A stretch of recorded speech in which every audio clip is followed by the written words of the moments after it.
Présent. Maria Deboni, Maxime Villa, Monique Hucorne, Laurent Jubot, Christine Pécognot, Dominique Raviard, Bernard Guidez. Jean-Claude Caillou est excusé, il a donné pouvoir à Bernard Guidez. Je voudrais peut-être le saluer en votre nom à tous, puisqu'il est hospitalisé depuis une petite dizaine de jours, mais il va mieux. Et donc il est en train de reprendre un peu de poil de la bête, comme l'on dit.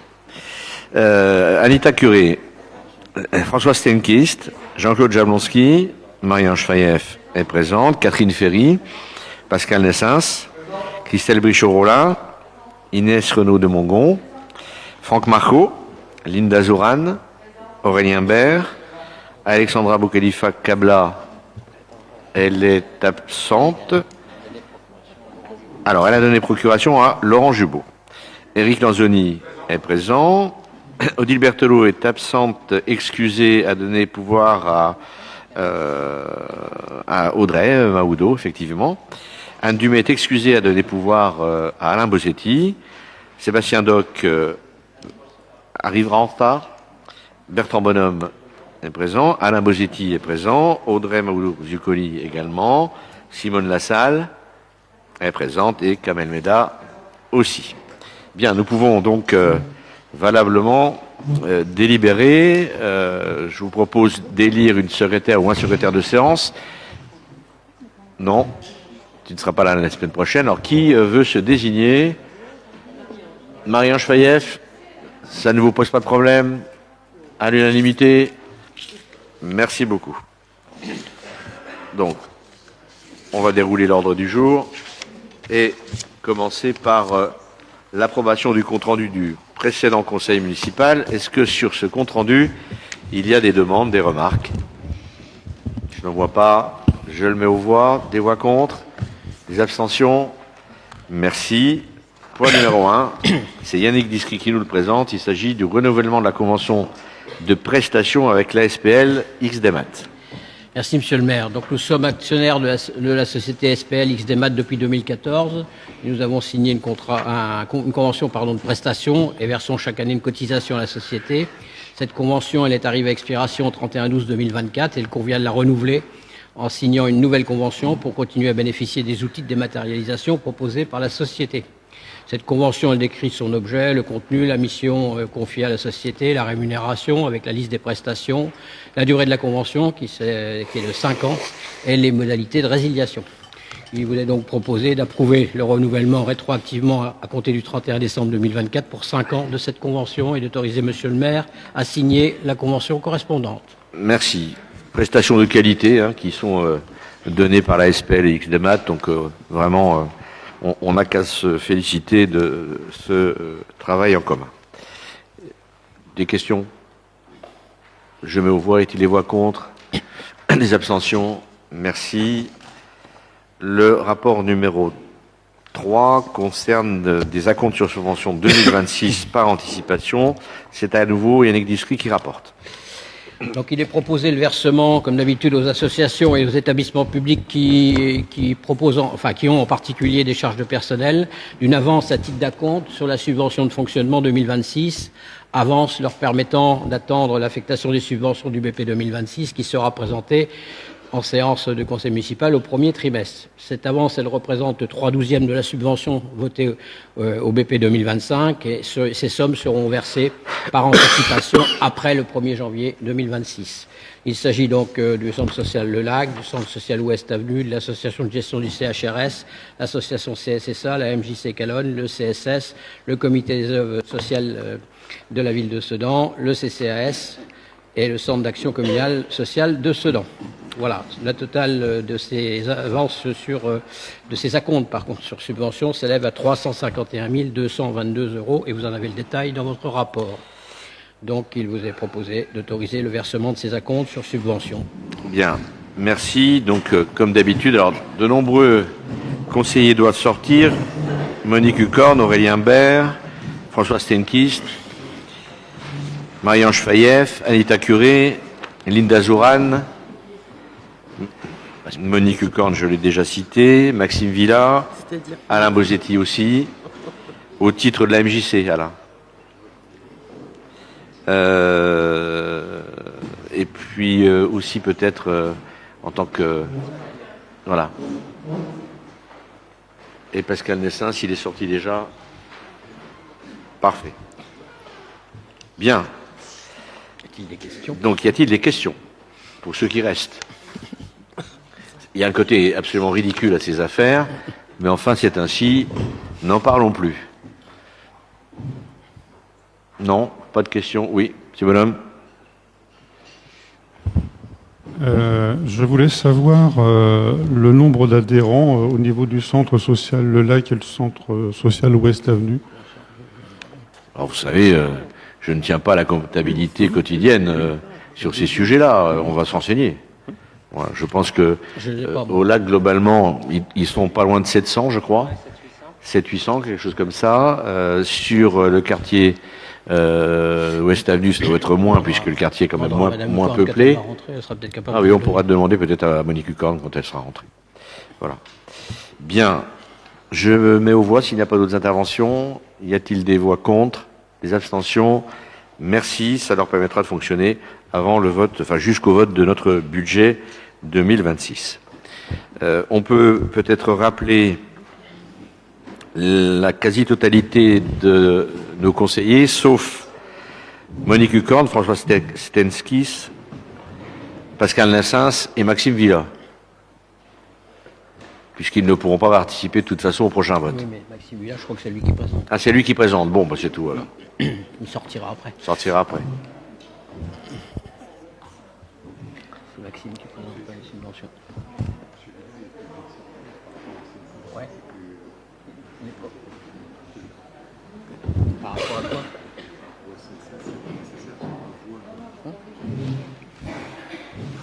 Bon, il sortira pas alors. Il va rentrer et il sortira pas. On peut rappeler Maxime Villa aussi. On peut rappeler Maxime Villa. Ah oui, pas tout le monde.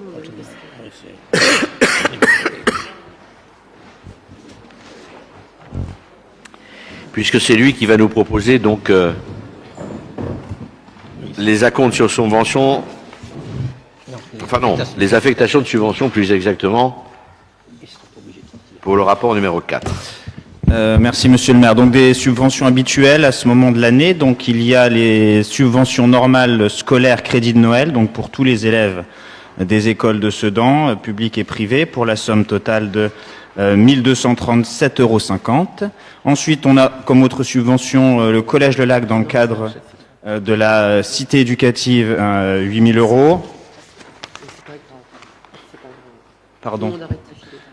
Oui, une erreur de ma part, j'ai lu la mauvaise ligne. C'était 1 237,50 € pour les écoles privées, 6 110,50 € pour les écoles publiques, ce qui fait un total, merci à ma voisine, de 7 347,50 € pour les crédits de Noël. Et donc, autre subvention pour le Collège de Lac, 8 000 € dans le cadre de la convention partenariale et financière de la cité éducative, 28 034 € pour le CHRS dans le cadre de la subvention de fonctionnement 2025, et 200 € pour le FSE de Nassau pour la création par les élèves d'une structure en bois végétalisé du hashtag Sedan, une structure qui a déjà été faite, un projet qui est déjà terminé.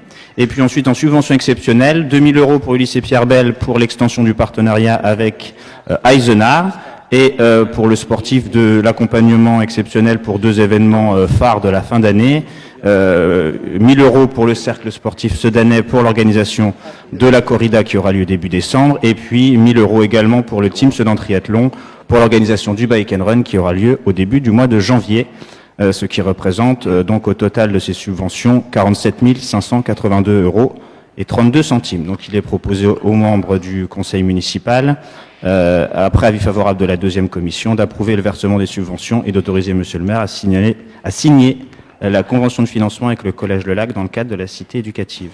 Merci. Donc, y a-t-il des questions, des demandes sur ces subventions? Elles sont relativement habituelles, hein, les crédits de Noël, bien sûr. Et pour les autres, le CHRS, c'est aussi habituel chaque année. Pas de questions. Je mets donc aux voix. Y a-t-il des voix contre? Des abstentions? Merci. Rapport numéro 5. Alors, on peut faire rentrer maintenant nos collègues, effectivement.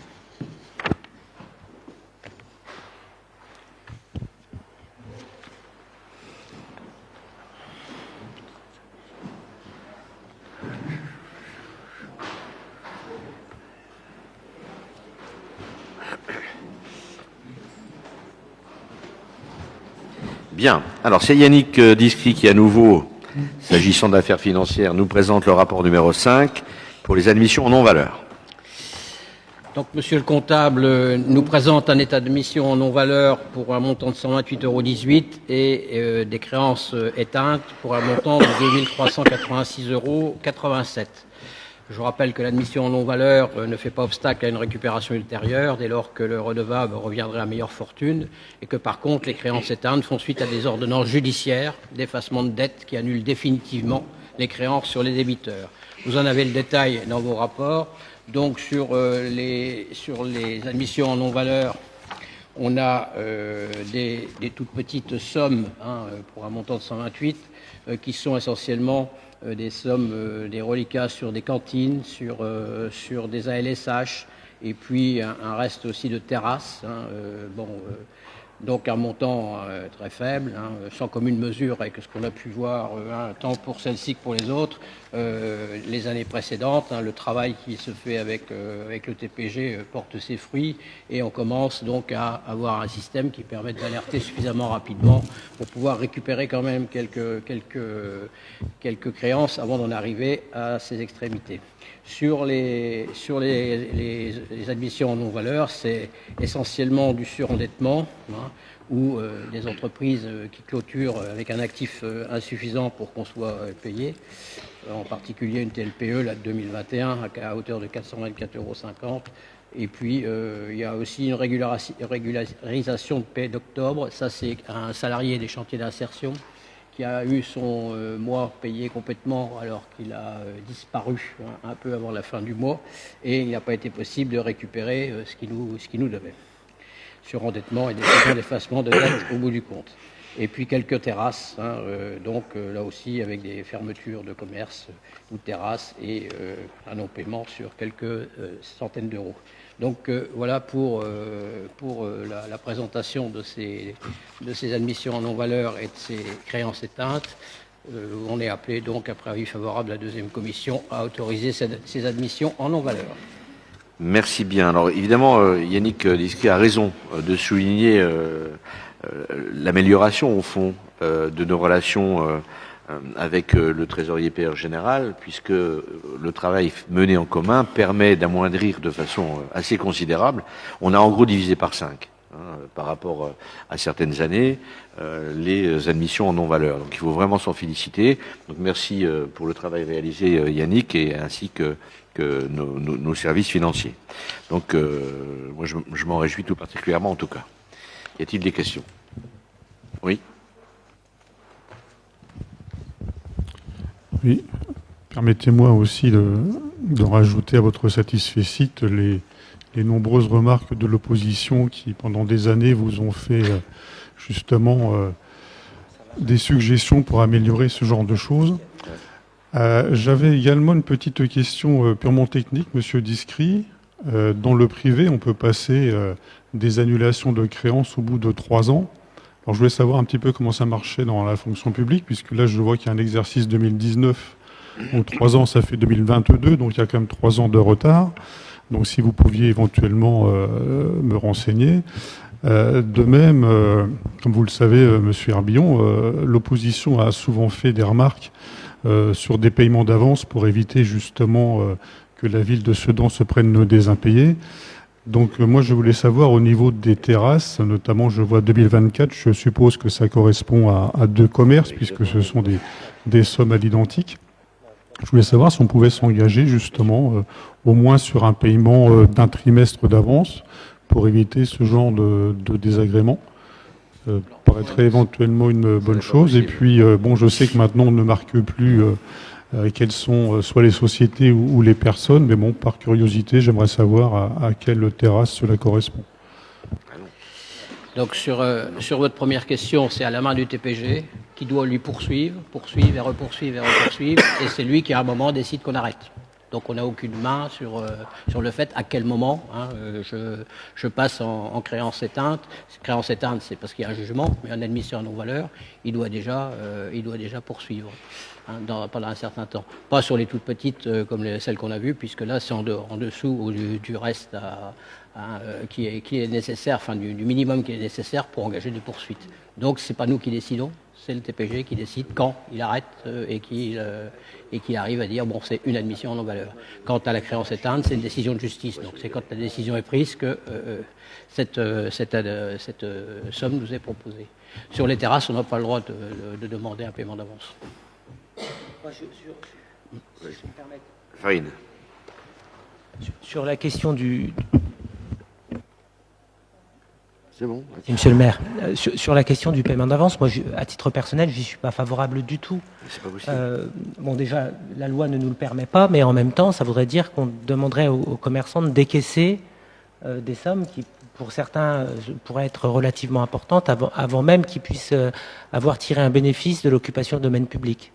Donc, si on veut effectivement favoriser l'animation de cette ville, parce qu'il concourt aussi, l'occupation des terrasses concourt à l'animation de la ville, ou en tout cas et au développement des commerçants et de leur activité, je pense qu'il faut tout faire pour faire en sorte qu'ils puissent travailler dans les meilleures conditions possibles, même si effectivement, de temps en temps, il y a des projets qui, et là on le voit bien, on n'est que sur des redressements judiciaires, sur des liquidations de sociétés. C'est pas des entreprises qui ne veulent pas payer parce qu'elles sont de mauvaise foi, c'est des entreprises qui se retrouvent en situation de fragilité telle qu'elles se retrouvent en liquidation.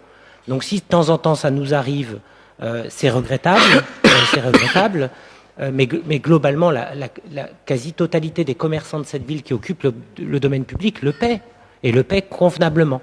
Et je pense que c'est plutôt là-dessus qu'il faut se focaliser, véritablement tout faire pour qu'ils puissent à la fois animer cette ville et puis développer leur commerce et leur chiffre d'affaires. Bien.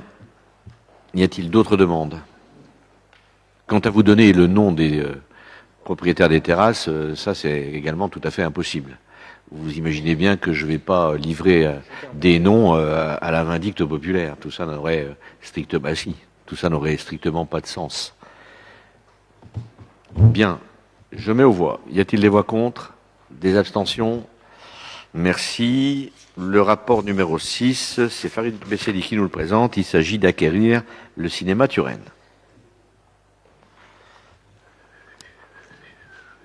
Merci, monsieur le maire. Donc c'est effectivement une décision qui avait déjà été évoquée au sein d'un précédent conseil. Donc suite au choix des dirigeants de la société Sedan Nord-Est Cinéma de construire un nouveau complexe cinématographique en entrée de ville, le conseil municipal a approuvé l'acquisition du cinéma Turenne à hauteur de 400 000 € hors frais en vue de son intégration dans le projet du casino. Donc le rappel du bien, le cinéma est situé sur une parcelle cadastrée AP 88, disposant d'une surface au sol de 648 mètres carrés, et le bâtiment se compose d'une partie historique donnant sur la rue, intégrant le hall d'accueil, ainsi que les extensions plus récentes comportant des salles de projection.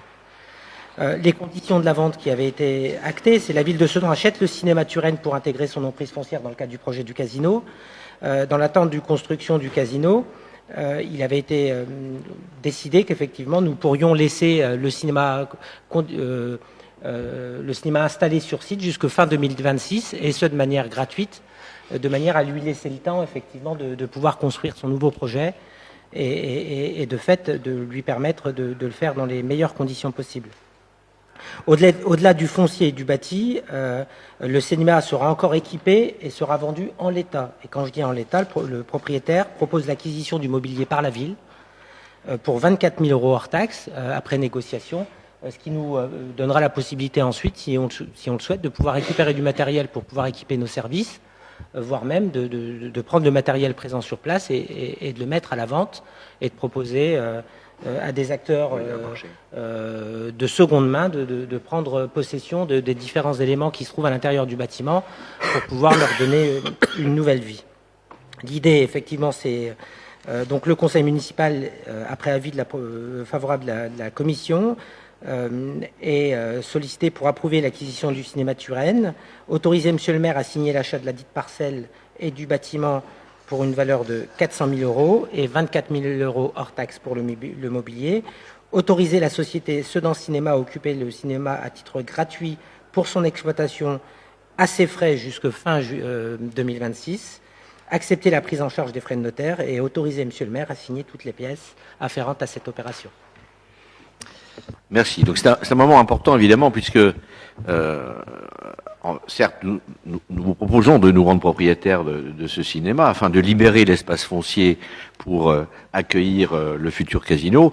Et en quelque sorte, c'est presque le lancement officiel de l'opération Casino ce soir, puisqu'on acte définitivement le départ du casino souhaité, je le rappelle, du cinéma, pardon, souhaité, je le rappelle, par François Thiriot lui-même, sur une parcelle à Fresnoy qui bénéficiera, et Farid Bessadi l'a rappelé, d'une meilleure visibilité, puisqu'il sera à la sortie du périphérique sedanais. C'est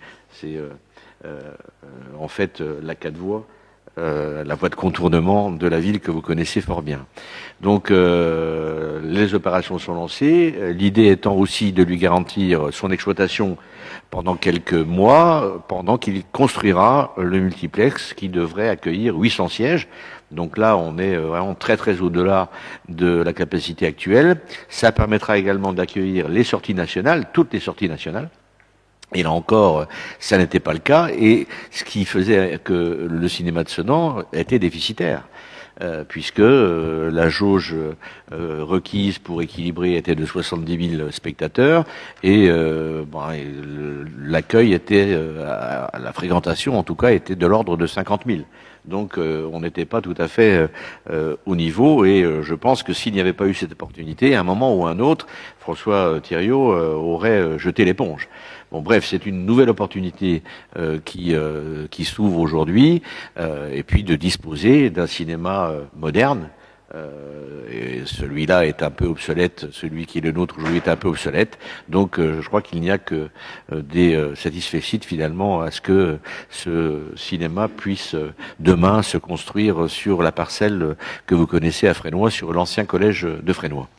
Moi, je voudrais aussi ajouter que, parce que c'était un engagement que j'avais pris auprès de François Thiriot, donc du propriétaire du cinéma Turenne, on a essayé de regarder sur les plans, évidemment, s'il était possible de conserver à cet endroit du centre-ville le cinéma. Avec tous les projets casino qui ont été présentés, c'était un peu difficile. Et François Thiriot craignait au fond que le cinéma soit un peu étouffé au centre d'une construction beaucoup plus vaste, beaucoup plus imposante que sera demain le casino. Voilà, donc c'est un moment vraiment important. Je voudrais aussi souligner, je ne sais pas si tu l'as rappelé, Farid, que pour la ville, il s'agit d'une opération blanche. Puisque en fait, le droit d'entrée pour installer un casino ici dans notre ville est de 1 million d'euros. Donc dès que le candidat sera choisi, eh bien il s'engagera immédiatement à verser à la ville 1 million d'euros, ce qui évidemment fait que le cinéma ne nous coûtera rien. Y a-t-il des interventions ? Oui. Moi, je vais prendre cet argumentaire et ce dossier d'une autre façon. S'il n'y avait pas de projet de casino, mesdames et messieurs, qu'auriez-vous fait, en l'occurrence, de la salle de cinéma ? C'est la question majeure, je pense, à se poser. Parce qu'aujourd'hui, cette surface, ma foi, pourrait être considérée quasiment à l'état de ruine, puisqu'elle ne servirait strictement à rien. Donc, en l'occurrence, malgré votre dernière précision dont j'avais bien en tête de la dernière fois, moi je suis contre le rachat à hauteur de 400 000 euros du cinéma Le Turenne. Je pense que ce n'est pas le sujet de la ville de Sedan. Donc vous avez parlé d'un droit d'entrée au niveau d'un casinotier, fort bien, mais je veux dire, si c'était sur une surface nue, vous toucheriez 1 million net, je pense. Ben non. Vous ne touchez pas, si. Ou alors vous me donnez l'argumentaire contraire. Mais vous dites que quand un casinotier arrive quelque part, le droit d'entrée c'est 1 million d'euros. Alors je veux bien être contredit, ça ne me dérange pas. Mais je trouve cela un petit peu extraordinaire. Ensuite, M. Bessadi, je ne comprenais pas bien effectivement sur ce dossier cet aspect de racheter à 24 000 euros des sièges des gradins.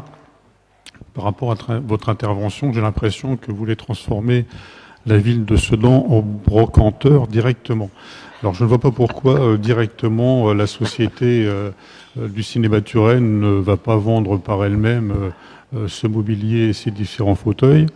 Ensuite, je pense qu'il y a une notion également intéressante à rappeler. Vous l'avez pas fait, Monsieur Herbillon, mais moi j'ai appelé Monsieur Thiriot pour plus d'explications à une certaine époque. Une des difficultés aussi majeures, ce sont les sorties de secours, puisque c'est une question de place au niveau donc de l'avenue de Verdun. Bien que, vu la surface maintenant consacrée au niveau du foncier, je me pose toujours la question pourquoi on n'aurait pas été capable de mettre un cinéma. Alors certes, effectivement, vous l'avez dit, c'est une volonté du propriétaire. Oui. Mais comme vous le savez pertinemment, les Sedanais regrettent un casino au centre-ville.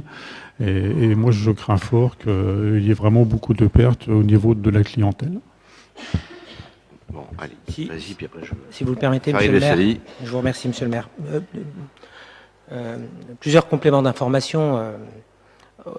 On lui achète le mobilier parce qu'on ne lui laisse pas le choix. On précipite effectivement sa sortie par le fait qu'on a lancé un marché sur le casino et qu'en définitive, on trouve un intérêt, nous, à pouvoir récupérer le mobilier parce qu'on pense qu'effectivement qu'il y a un certain nombre de choses qui sont récupérables dans les services à moindre frais. C'est-à-dire que là où vous voyez un brocanteur, moi j'y vois une opportunité pour nous de faire des économies. Et je pense qu'effectivement, il y a un certain nombre de choses qui vont nous servir et nous permettront à la fois d'équiper les services, et puis ce qui ne sera pas utilisé sera revendu. Oui, ben peut-être qu'effectivement on fera de la gratte sur ce qu'on récupérera. Mais ça, c'est effectivement une opération comme on en fait ou comme d'autres en font assez régulièrement. Sur les questions du million le droit d'entrée, alors le droit d'entrée casino, c'est les droits que les collectivités ont à récupérer l'argent qu'ils ont investi pour pouvoir permettre aux casinotiers de s'installer. Et nous, on considère qu'entre l'acquisition du garage Renault, sa déconstruction et les opérations de financement qu'on a obtenues, je ne sais pas si vous vous souvenez, les plus anciens d'entre nous qui étaient là à l'époque, on avait obtenu de la DDU sur l'opération d'acquisition du site et ça n'avait quasiment rien coûté à la ville de Sedan. Absolument. Et de la même manière, on s'est fait financer, vous le savez, Monsieur Bonhomme, vous aviez voté favorablement pour ce rapport, la déconstruction du site, et on ajoute à ça effectivement l'acquisition du casino et du mobilier. Voilà. Donc tout ça, les services, le directeur général des services et le service des finances ont considéré qu'effectivement que la ville avait investi 1 million d'euros pour pouvoir permettre aux casinotiers de pouvoir s'installer. Et légitimement, on est en droit de dire à celui qui répond et qui va être retenu là, et qui va, le conseil municipal le 15 décembre sera amené à se prononcer. Effectivement, dans l'appel à projet, il y avait effectivement ce ticket d'entrée à 1 million d'euros. Vous avez appelé Monsieur Thiriot, Monsieur Bonhomme, pour vous assurer qu'effectivement que le déplacement était bien de son fait. Il vous a répondu au téléphone qu'il avait pris sa décision, que c'était son problème. C'était effectivement son choix, le choix de la famille Thiriot, de construire un cinéma en entrée de ville qui lui permette de développer son entreprise. Et cette démarche, elle est importante. Il met 4,5 millions d'euros sur la table. C'est quand même un investissement important. 800 fauteuils, le maire nous l'a rappelé, 800 fauteuils, 5 salles, un espace d'exposition, un hall qui permet effectivement, qui va permettre aux gens de pouvoir s'installer et profiter de l'endroit. Donc voilà, moi j'en suis très heureux. Je suis aussi très heureux des échanges que la collectivité, que le maire a eu avec la famille Thiriot. Tout à fait. C'est un partenaire de qualité. C'est quelqu'un qui engage des fonds, comment dire, au sens le plus noble du terme. C'est un paysan. Il travaille sur le long terme. C'est quelqu'un qui est dans la transmission de l'entreprise à son fils. Et l'investissement qu'il opère sur cette ville, il est pensé à 20 ou 25 ans. Et l'attachement de la famille Thiriot à la ville de Sedan, il est historique. C'est pas un opérateur d'opportunité. C'est quelqu'un qui est dans le paysage. On en a discuté avec Monsieur Bosetti. C'est quelqu'un dans le paysage local qui a toujours fait en sorte de pouvoir nous aider à développer des projets quand c'était possible, notamment en mettant à disposition les moyens dont il disposait. Dans le cadre de projections de films, dans le cadre de pièces de théâtre. C'est vraiment un partenaire de qualité. Et il s'avère qu'effectivement, pour nous, l'opportunité de concevoir ce projet casino dans l'emprise foncière totale en occupant et en mobilisant les ressources lui appartenant me paraît, moi, une opportunité intéressante. Et quand il s'agit effectivement, dans un premier temps, d'installer à la fois un cinéma et un casino, il aurait eu la moitié d'un cinéma, parce qu'il n'avait pas la possibilité de faire aboutir un projet de grande qualité. Et je pense qu'il va le proposer, devrait le présenter aux Sedanais courant décembre. Dans quelques jours. Dans quelques jours. Donc il aurait fait la moitié d'un cinéma et on aurait peut-être fait la moitié d'un casino. Donc tant qu'à faire, autant qu'il fasse un cinéma ambitieux qui permette aux habitants de notre territoire d'avoir une offre de qualité. Et qu'on ait les moyens, nous, à travers le casino, d'offrir à ceux qui veulent effectivement bénéficier des services d'un casino, d'avoir un casino ambitieux qui permette, et là je le dis, à la ville de recevoir des redevances extrêmement importantes. On parle de plusieurs millions d'euros. Là, on est vraiment dans une phase opérationnelle, hein. Les plis ont été ouverts. On a entendu à plusieurs reprises les casinotiers candidats. Le conseil municipal va devoir délibérer sur le choix du maire. Les choses se concrétisent. Et je pense que tout ça est vraiment porteur de dynamique positive pour les Sedanais et pour les gens de ce département. Et ça devrait, en plus des dizaines d'emplois créés, et pour certains c'est une bonne grosse centaine, en plus de tout ça, ça va créer de l'activité et de l'attractivité pour notre centre-ville. On peut espérer que plus de 100 000 visiteurs, et je suis gentil quand je dis 100 000, mais on va avoir effectivement un flux de personnes qui vont venir et qui vont profiter des services des commerçants du centre-ville. Bon, peut-être aller boire un verre, peut-être se poser au restaurant, peut-être en profiter pour acheter des fringues. Profiter des services que la ville, peut-être visiter le château fort. On peut l'espérer. On ne peut pas à chaque fois penser que cette ville, je suis désolé, Monsieur Bonhomme, je vous aime bien, mais voir le côté négatif de manière systématique. Non, mais systématiquement voir le côté négatif et essayer de chercher la petite bête en pensant qu'effectivement, ce qui va être dit va trouver un relais auprès des Sedanais. À un moment donné, il faut être sérieux, quoi. Il faut être sérieux. Donc, le prix proposé, c'est le prix des domaines. Voilà, c'est le prix des domaines. Il n'y a pas d'exagération ni d'un côté ni de l'autre. Il est proposé d'acheter le mobilier et puis de mener ces opérations dans les meilleures conditions possibles pour que tout le monde puisse y trouver son compte dans une dynamique gagnant-gagnant. Voilà. J'ai pas grand-chose à ajouter sur ce que vient de dire Farid Bessali. Je crois que les arguments sont suffisamment solides et explicités. Mais je trouve toujours étrange ce raisonnement que vous avez de voir les choses à l'envers. Vous nous dites, mais s'il n'y avait pas eu de casino, sauf que, Monsieur Bonhomme, il y a un casino. Ah si, il y a un casino, et quand on a une telle opportunité, eh bien, on fait en sorte de l'accueillir dans les meilleures conditions possibles. Et c'est toute la démarche que nous avons initiée. Et elle convient parfaitement à Monsieur Thiriot, cette démarche, puisque c'est lui-même qui nous a, à un moment donné, dit, écoutez, moi je préfère aller sur un autre site pour que mon cinéma puisse se redéployer et puisse effectivement être rentable. Vous savez, des chefs d'entreprise qui, pendant des années et des années, supportent des déficits et des déficits importants, l'altruisme a ses limites. Et évidemment, toute entreprise souhaite ne pas perdre l'argent, à tout le moins. Puis vous nous dites, mais finalement, il y aura moins de monde en centre-ville parce que le cinéma va aller à l'extérieur. Vous savez, c'est pas possible, bien sûr que non. Il y avait 40 000 personnes qui fréquentaient le cinéma. 40 000 personnes par an. Bon, vous savez combien sont les prévisions de fréquentation du casino? Minimum 400 000. Minimum 400 000. Je ne sais pas si vous comprenez un peu ce que ça veut dire. Quand il y a 150 000 visiteurs au Château Fort, les retombées sont importantes sur le commerce local. Et si vous demandez cela, les commerçants vous le diront. Ils le disent d'ailleurs très souvent. Alors là, on multiplie par 10 quasiment le flux. Par 10.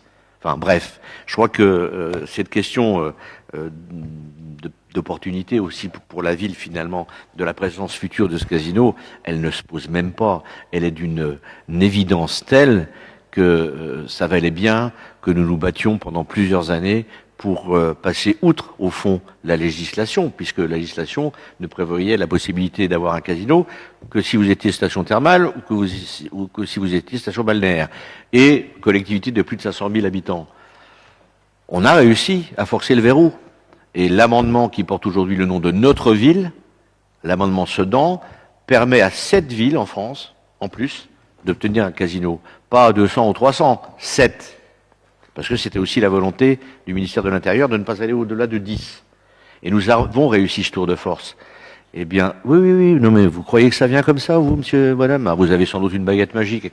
Non, on va voir. Enfin bref, tout ça pour vous dire que cette ville, elle se porte plutôt mieux aujourd'hui. Et elle avance. En tout cas, nous, on l'a fait avancer.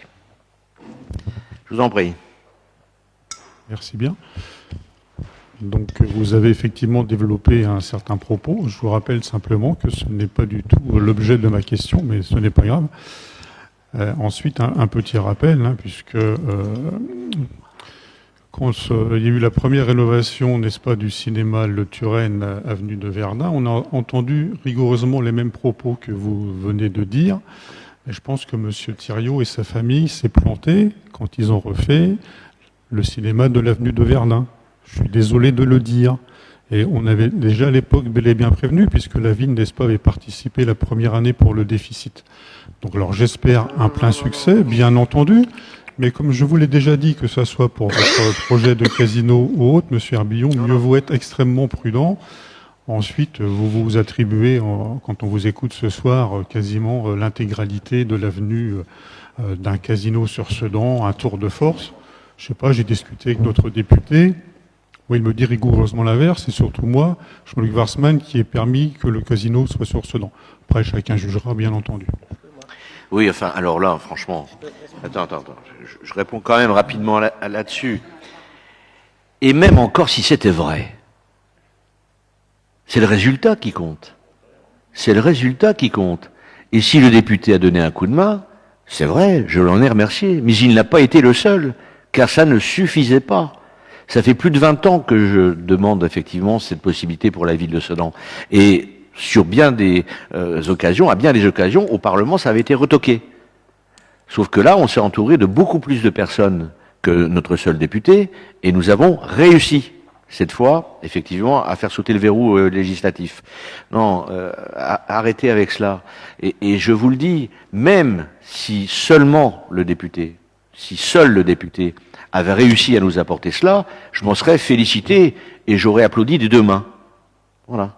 L'intérêt, c'est pas les chicailleries politiques ou politiciennes. L'intérêt, c'est l'avenir de cette ville. Et c'est seulement cela qui nous importe.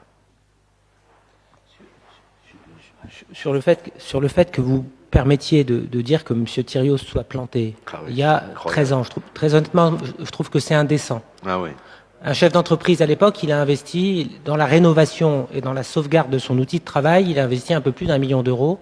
Et la ville de Sedan l'avait accompagné à hauteur de 100 000 euros, 80 000 euros en aide à l'investissement, comme la loi nous le permet, et 20 000 euros de manière diffuse sur des acquisitions de places à coût réduit pour les habitants de Sedan. Et ça lui a permis, et j'en suis très heureux, de pouvoir maintenir son équipement pendant 13 ans et d'arriver aujourd'hui avec l'ambition de développer un projet à 4,5 millions sur notre ville. Donc ça, c'est la première chose. Je trouve que c'est pas très délicat de votre part. Ça, c'est la première des choses. Et sur la question de l'historique du casino, moi, écoutez, monsieur Bonhomme, je vais être clair. Quand le maire, depuis 20 ans, nous casse la tête avec un casino à Sedan, je faisais partie de ceux, excusez-moi, qui n'y croyaient pas. La loi sur la casino est extrêmement contraignante et à mon niveau, je pensais que ce serait impossible. Et il a fallu effectivement qu'il y ait à la fois du lobbying du maire de Sedan auprès des instances, mais aussi, bon, je m'en félicite, vous savez, dans les Ardennes, quand on chasse en meute, ça se passe toujours mieux. Et quand effectivement vous avez une sénatrice comme Else Joseph, un député comme Vuibert, et puis notre député de circonscription, le député Warsmann, qui accompagne le maire de Sedan dans cette démarche, c'est vrai qu'effectivement tous les verrous ont été sautés, et ça a permis effectivement d'avoir une loi, un amendement qui a commencé à passer par le Sénat et qui a fini à l'Assemblée nationale et qui a été validé avec le travail de nos parlementaires et du maire de cette ville. Mais moi j'en suis très heureux, j'ai envie de dire, c'est un modèle. Il faudrait que ce soit comme ça tout le temps. Voilà. Donc je pense qu'effectivement, et puis Voilà, moi, j'hésite pas à dire quand notre député fait du bon travail, qu'il fait du bon travail. Je partage pas toutes ses idées, mais en même temps, il y a une chose que je lui reconnais par-dessus tout, c'est son travail pour le territoire. Voilà, il bosse. Et j'en suis très heureux. Voilà, donc à un moment donné, il faut aussi rendre à César ce qui appartient à César. Bien. Alain Bosetti. Remarque. C'est bon, ça marche, ça fonctionnait. Non, là, ça marche plus. Voilà. Juste une petite remarque pour mettre l'église au milieu du village ou le cinéma au milieu de la ville ou à Fresnoy. Mais peu importe. Je pense qu'il faut revoir le problème sous un autre angle. Un cinéma dans une ville comme Sedan, c'est un outil culturel majeur. Bien sûr. Et le choix qui se posait, c'était on continuait avec ce cinéma qui était déficitaire, parce qu'il faut savoir que le modèle économique du cinéma, c'est un modèle économique qui est très fragile. Un diffuseur, enfin un exploitant de salle de cinéma, il a une marge nette, j'ai un peu vérifié tout ça, de 5%. C'est ça.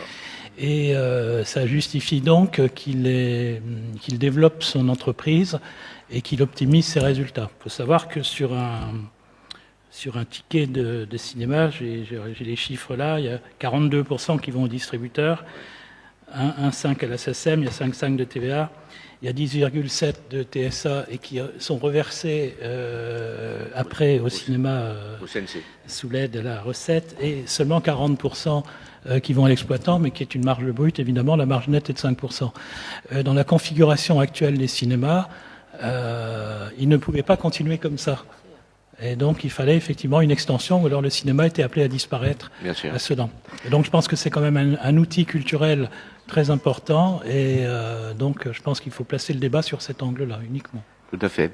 D'ailleurs, la raison pour laquelle les collectivités sont autorisées à financer un cinéma, fût-il privé, eh bien, c'est parce que la marge est extrêmement faible. Et que probablement, beaucoup de cinémas se retrouveraient dans de grandes difficultés lorsque, effectivement, l'investissement doit être fait.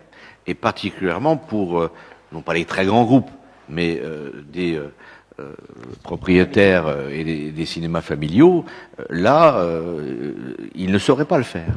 Ils ne sauraient pas le faire. Donc nous, le choix que nous faisons aussi, en l'accompagnant, et je vais en parler tout de suite, c'est effectivement de réaffirmer tout l'intérêt de la présence d'un cinéma dans une ville comme la nôtre, pour son développement culturel. C'est un outil de développement culturel totalement indispensable à des villes comme les nôtres. Monique Hugon.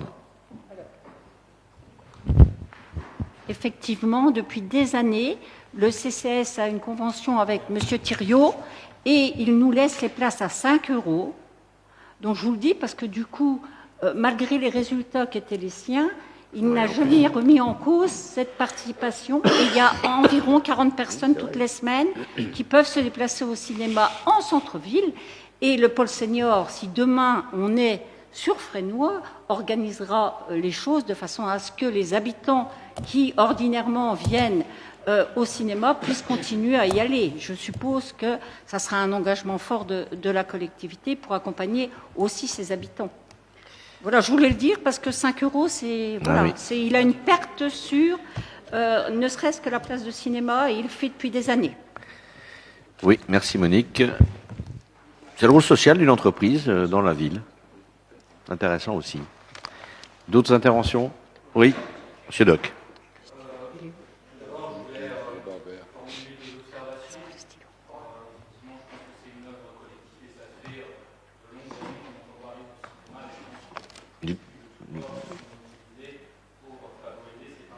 Est-ce que vous pouvez mettre votre micro pour qu'on puisse vous entendre peut-être? Oui. Merci. C'est bon. Se sont mobilisés effectivement pour faire venir le casino, et c'est une bonne nouvelle.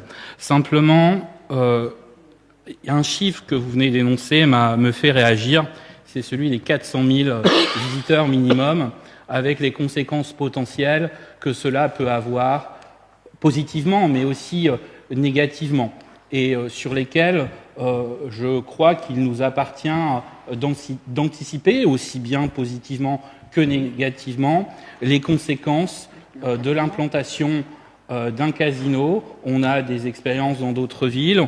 Il y a des problèmes d'addictologie, de troubles pathologiques, de trafic simplement routier, stationnement, ce type de choses. Et je crois qu'il y aurait peut-être un inventaire en réalité à dresser de tous ces risques pour y apporter une réponse par anticipation et être au plus proche des difficultés et y apporter le temps voulu, une réponse appropriée, et ce, quel que soit le maire qui sera présent à l'époque de l'arrivée, de l'implantation du casino, parce que je crois que c'est une question qui dépasse tous les clivages.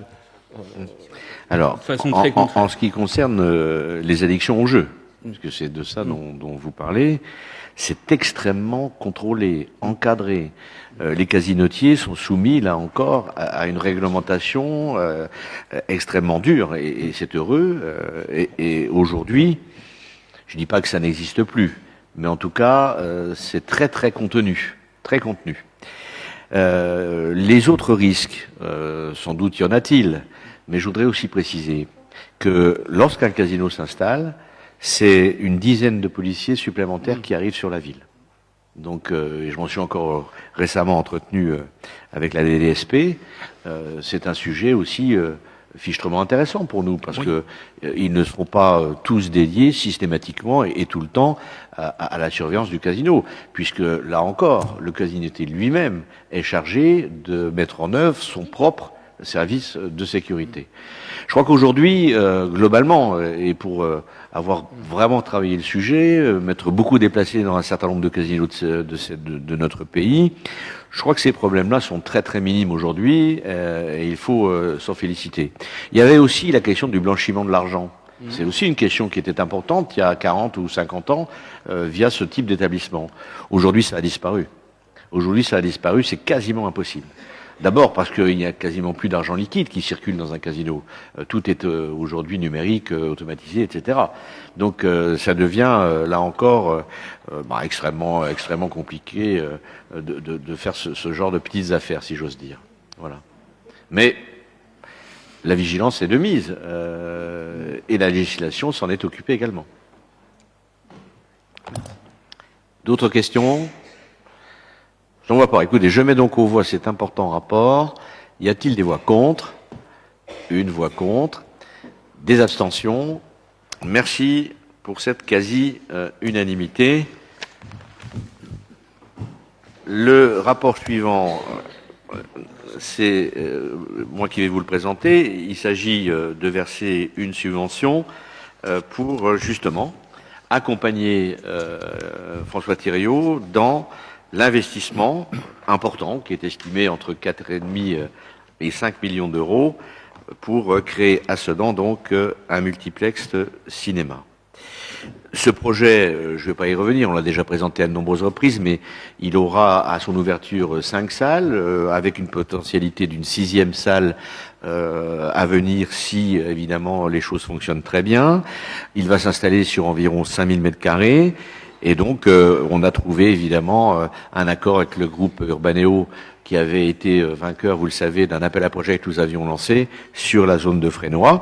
Donc, aujourd'hui, les négociations ont lieu, elles se sont bien déroulées. Alors, évidemment, ça prend du temps, tout cela, mais les choses sont calées et d'ici quelques jours, François Thiriot fera une conférence de presse pour présenter aux Sedanais, mais aussi à tous les Ardennais finalement, le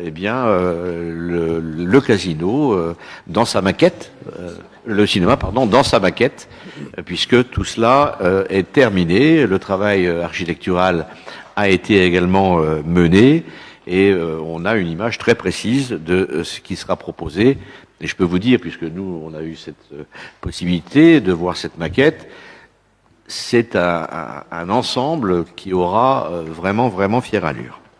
Alors, on sera donc sur la parcelle de l'ex-collège Fresnoy. La subvention que les collectivités peuvent donner à un cinéma est évidemment, elle aussi, très encadrée par la loi, et en tout état de cause, elles ne peuvent pas être supérieures à 30% du projet. 30% du projet. Alors, toutes les collectivités ont été sollicitées. La région, bien sûr, qui donnera le maximum qu'elle peut donner, 300 000 euros. Ardennes Métropole également. Et la somme d'ailleurs, 300 000 euros aussi, a déjà été votée. Et la ville, évidemment, et en plus c'est sur notre territoire que l'édification se fera, ne pouvait pas aller en deçà, bien sûr, de ce que proposaient les autres collectivités, c'est-à-dire 300 000 euros. Donc c'est la raison pour laquelle je vous propose aujourd'hui, un peu comme nous l'avions fait déjà, vous l'avez rappelé, en 2008 pour faire en sorte que le cinéma puisse perdurer, eh bien apporter une subvention, certes un peu supérieure, mais le projet est tout autre, évidemment, par rapport à l'investissement de 2008. Bref, je sollicite donc votre accord pour donner au cinéma, alors Turenne, je ne sais pas s'il s'appellera encore Turenne, on verra, mais une subvention donc de 300 000 euros. Y a-t-il des questions? Oui, Alain Bosetti.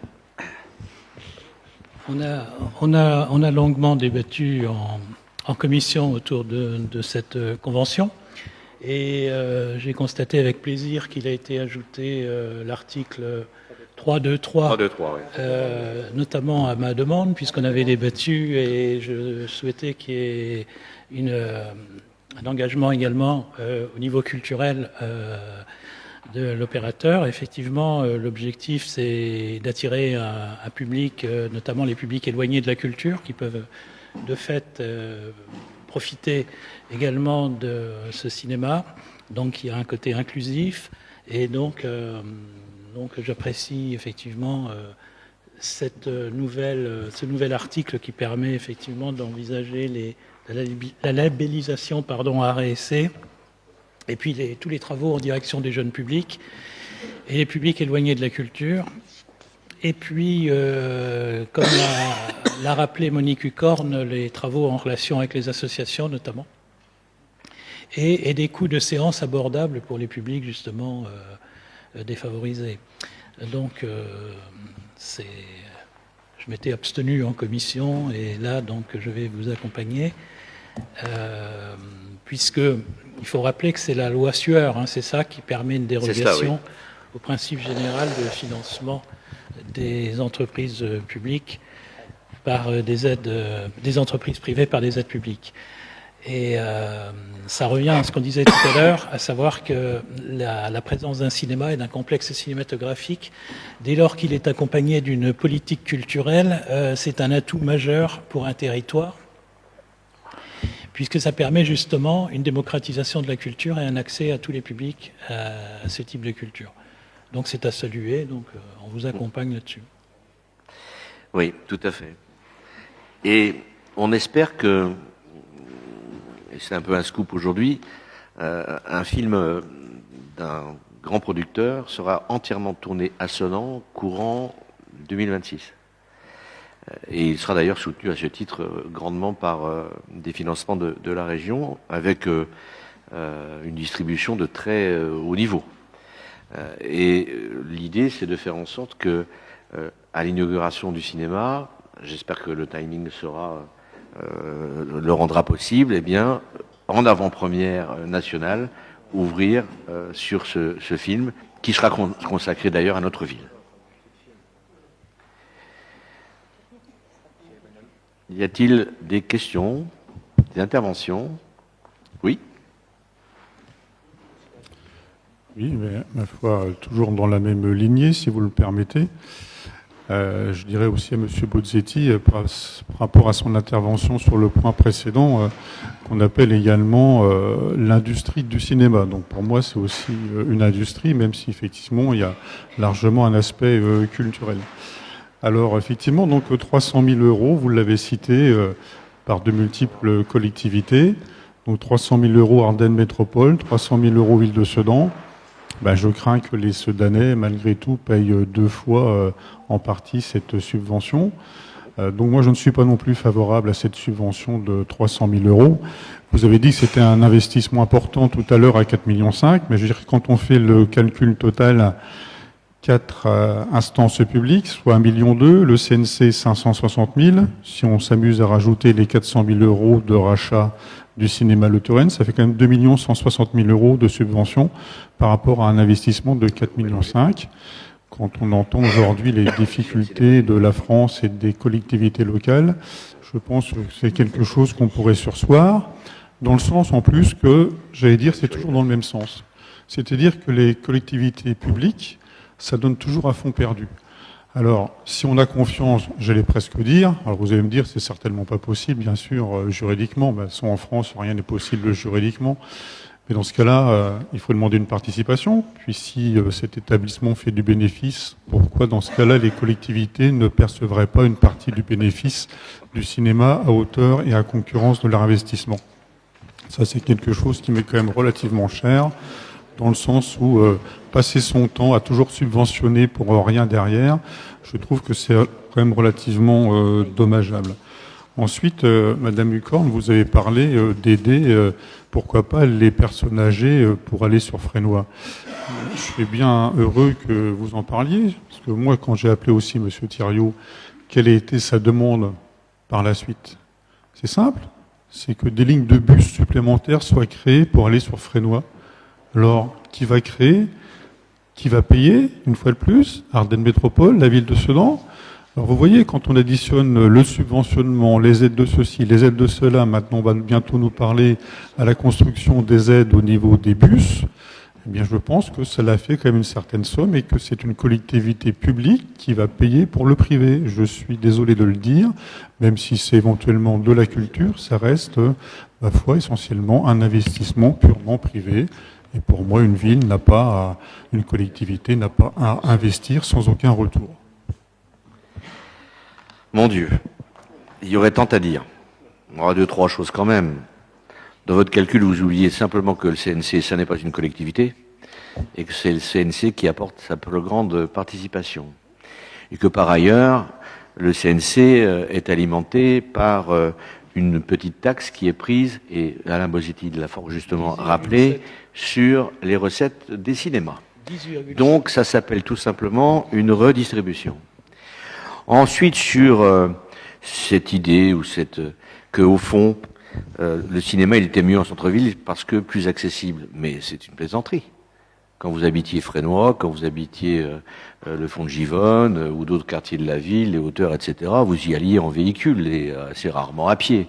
Donc tout ça, c'est un argument qui ne tient absolument pas.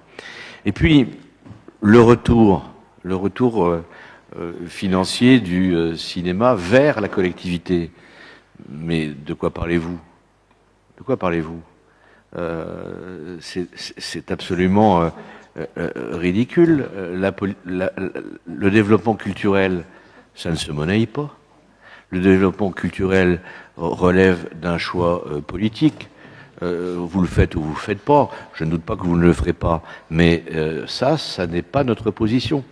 Nous estimons que le développement de la culture dans cette ville, quel que soit d'ailleurs l'art qui est concerné, eh bien, est un élément majeur de son attractivité, de son développement économique. Il n'y a pas aujourd'hui de culture qui ne soit accompagnée d'un développement économique. C'est très clair. Et puis, les 4,5 millions, ils vont rester sur le territoire, cher monsieur, parce que ce sont nos entreprises, les entreprises ardennaises, qui vont bâtir le site de Fresnoy, qui vont bâtir... S'il vous plaît, je vous ai pas interrompu. Merci de faire la même chose. Merci de faire la même chose. Et tous ces investissements, environ 10 millions au total sur la zone de Fresnoy, plusieurs dizaines de millions sur la friche Renault, plusieurs dizaines, eh bien, tout cela va aussi profiter à l'ensemble du tissu économique ardennais et évidemment sedanais. Vous êtes... je ne sais comment dire d'ailleurs finalement, parce que vous êtes quasiment contre Sedan. vous n'acceptez jamais... Mais si, vous êtes tout le temps en train de critiquer tout ce qui est positif. Tout ce qui est positif, pour vous, ça revient en négatif. Absolument tout. Sauf, évidemment, quand, soi-disant, vous appropriez, en tout cas l'opposition que vous représentez depuis quelques années ici, soi-disant, les réalisations. Bon, enfin bon, peu importe, c'est extrêmement lassant. Mais sachez que les Sedanais, en tout cas, sont très attachés à tout cela et qu'ils sauront évidemment le dire très bientôt. D'autres interventions? On recommence. Non mais Monsieur Herbillon, je ne vois pas comment vous pouvez dire ce soir que ce soit les Ardennes ou la ville de Sedan qui va bénéficier de retombées au niveau de ces artisans, au niveau du gros œuvre. Je suis désolé, il y a quand même des appels d'offres. Donc qu'est-ce que vous avez en certitude que ça soit l'entreprise de TP, machin chose, qui va faire les fondations? Ouais. Eh bien, vous n'en savez strictement rien. Alors, Bien sûr que si. Mais non. Qu'est-ce que vous en savez? Ah bah bon, maintenant vous en êtes certain. Mais Bah, figurez-vous, cher monsieur, mais Ouais. Bah, je bah, vais encore vous apprendre quelque chose, qu'il y a ce qu'on appelle des cahiers des charges. Et par exemple, dans le cahier des charges que nous avons mis en œuvre vers les casinotiers, afin qu'ils présentent leur candidature, il était clairement indiqué qu'ils devront privilégier les entreprises locales. Et c'est ce qu'il va se passer. Oui. La parole est à Farid Bessali. Ouais, bon, laissez- Alors, sur le projet de M. Thiriot, on peut au moins s'appuyer sur l'expérience qu'on a avec lui, c'est-à-dire sur ce qu'il a déjà fait sur notre territoire, tant à Charleville-Mézières qu'à Sedan, et la manière dont effectivement les choses se sont passées. Alors, malheureusement, sur notre territoire, on n'a pas d'entreprise qui fabrique des projecteurs. Malheureusement, sur notre territoire, on n'a pas d'entreprise qui fabrique des fauteuils. Mais pour le reste des autres activités et des travaux effectués sur ces bâtiments, sur ces propriétés, il a pour habitude, et on vient de le voir sur Charleville-Mézières, son opération de réhabilitation, de faire appel à des intervenants locaux. Et c'est tant mieux.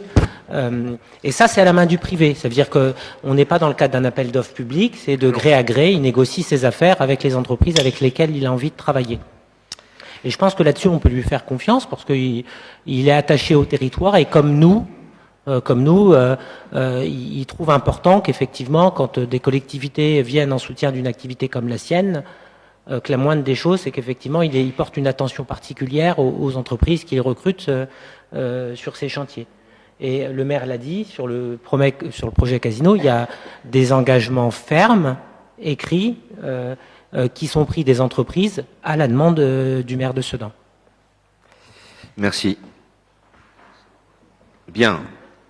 Alors, je mets ce rapport également très important, vous le savez, aux voix. Y a-t-il des voix contre? Une voix contre. Des abstentions?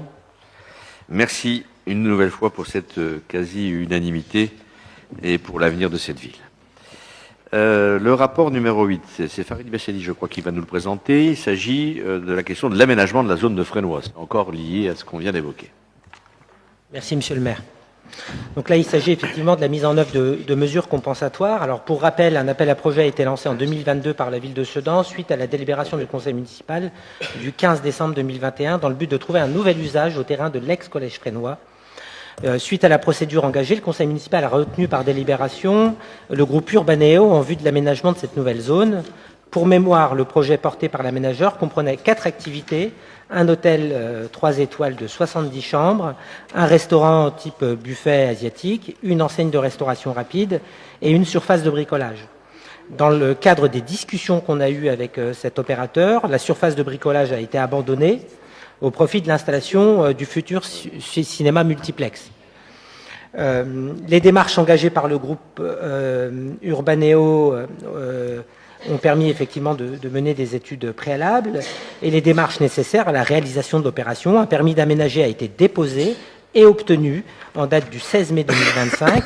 La zone sera divisée en 4 parcelles commercialisables, une aire de covoiturage aménagée par l'opérateur et une voirie de desserte. Les études préalables ont mis en évidence la présence d'un sol caractérisant une zone humide sur une surface de 1,15 hectare. Ça a été la surprise, parce qu'effectivement, pour rappel, vous vous en souvenez tous, il y avait des bâtiments et des surfaces imperméabilisées par du goudron. En l'absence d'études plus approfondies nécessitant des délais plus longs, il convient d'appliquer la séquence ERC, éviter et réduire, compenser. Dans le cas présent, pour la réalisation du projet, la mise en œuvre de mesures compensatoires est donc nécessaire. Donc ce qui vous est proposé, c'est que cette mise en œuvre et ces mesures soient engagées par la collectivité. Au-delà de leur mise en œuvre, les mesures compensatoires doivent être suivies dans la durée, tous les ans jusqu'à 5 ans, puis tous les 5 ans jusqu'à 20 ans, pour un coût estimé à 6 000 €. L'aménageur assurant la construction de la zone n'a pas vocation à assumer des mesures à long terme, et ces coûts n'étant pas identifiés lors de l'appel à projet.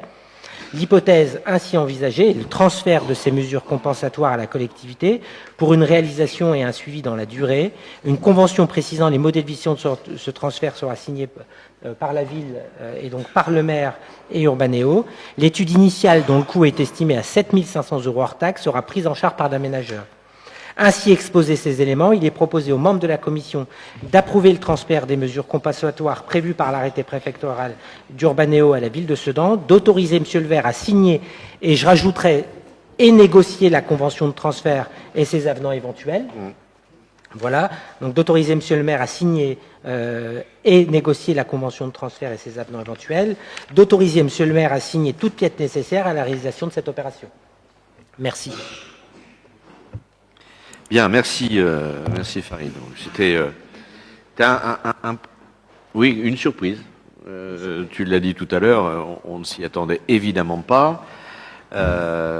Et moi, je ne suis pas certain d'ailleurs qu'il y ait vraiment, enfin, je suis même sûr du contraire, qu'il y ait quelques zones humides que ce soit ici. Mais bon, tant pis. On nous demande des mesures compensatoires de façon extrêmement réduite par rapport à ce qui était demandé dans un premier temps. Heureusement, la raison l'a emporté, car ça aurait pu remettre en cause, vous l'imaginez, l'ensemble du projet qui est le nôtre, pas seulement l'installation de l'hôtel 3 étoiles, 70 chambres, du multiplex cinéma, mais aussi le casino, forcément. Donc tout cela a donné lieu à des négociations très très âpres, vous en doutez bien. En tout cas, l'important, c'est que nous ayons trouvé une solution raisonnable et que ça n'empêchera en rien le développement de ce projet. Y a-t-il des questions? Oui.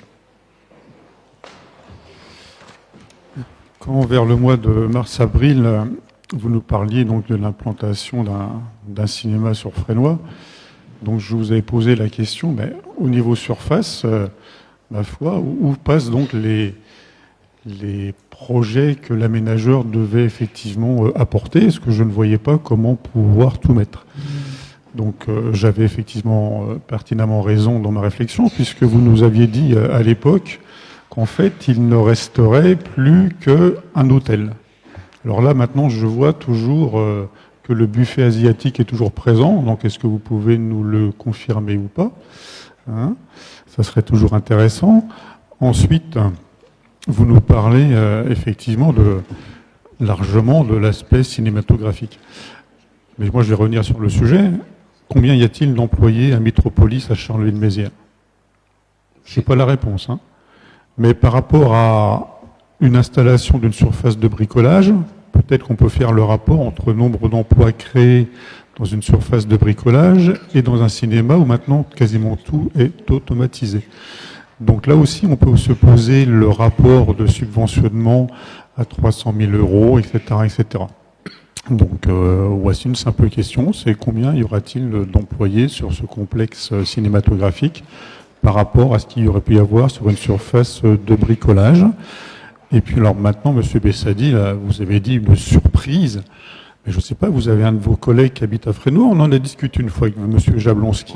Je suppose qu'il s'en souvient pertinemment, puisqu'il nous disait que, en ancien habitant de Fresnoy, il savait pertinemment que toute cette zone-là était bel et bien humide. Alors je ne vois pas où est votre problème de surprise aujourd'hui. Il faut peut-être aussi un petit peu arrêter sur les choses et vous renseigner auprès des gens pertinemment compétents, puisqu'habitant pas loin. Ensuite, vous nous dites que ces mesures compensatoires, effectivement, ne seront pas prises par l'entrepreneur. Alors, on va quand même les chiffrer une fois de plus. Donc, 6 000 € chaque année x 5, ça fait quand même 30 000. Et ensuite, c'est tous les 5 ans, ce qui fait 18, ce qui fait comme un total de 48 000 euros pour la collectivité. Sur la durée, là. Voilà, donc c'est une somme qui vient encore s'additionner à éventuellement des coûts pour la ville de Sedan. Donc si vous pouviez répondre à mon questionnement sur le nombre d'emplois, ça m'intéresserait. Et je ne parle pas, bien entendu, du Colruyt qui est mort-né quasiment à l'origine. Qu'est-ce qui est mort-né? Pardon, j'ai pas entendu la fin. Je ne parle pas du supermarché Colruyt qui est mort quasiment né à l'origine de vos démonstrations à l'époque. Enfin, monsieur, il y a une entreprise qui s'appelle Urbaneo, qui est un aménageur, avec lequel nous avons toujours un dialogue riche. Et honnêtement, est-ce que c'est la question de la comptabilisation d'un emploi ou deux en plus, en moins, par rapport à telle installation ou telle autre installation? C'est pas le sujet. C'est pas le sujet.